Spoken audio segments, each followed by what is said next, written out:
దీనికి ఒక చిన్న కథ ఉందండి. ఆ కథ చెప్పేస్తే యాక్చువల్లీ నాకు ఒక పెద్ద పని అయిపోతుంది. నాన్నగారు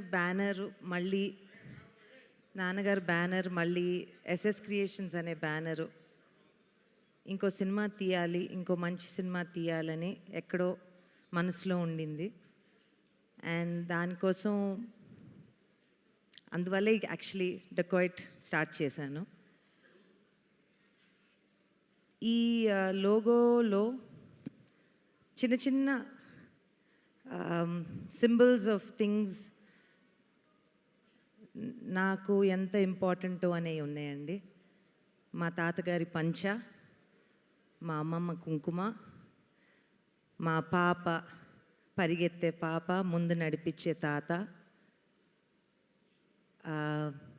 దాని వెనక మ్యూజిక్ గాయం నుంచి మా నాన్నగారు చేయించుకున్న మ్యూజిక్, ఇవన్నీ కూడగట్టి ఒక 15 సెకండ్స్లో మా కథ ఎలా చెప్పుకోవాలో అనుకున్నాను. అండ్ ఇది ఎప్పుడో ఈ సినిమా మొదలుపెట్టే ముందు ఒక లోగో చేయించుకోవాలి అని ఎన్నిసార్లు అనుకున్నాను ఇవన్నీ పెట్టుకుని. అది అప్పుడు మొదలైంది.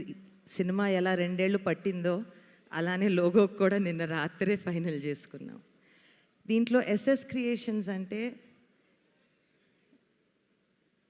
ఒక వైలెంట్ ఎస్సు, ఒక సైలెంట్ ఎస్సు అని మొన్నెవరో జోక్ చేశారు. నేను వైలెంట్ అంట. సో ఈ సినిమాకి సైలెంట్గా ప్రొడ్యూస్ చేసి బ్యాక్ బోన్గా నిలిచిన మా అన్నయ్యని రమ్మంటున్నానండి, సుమంత్ గారు. Sumanth is the silent producer of this film.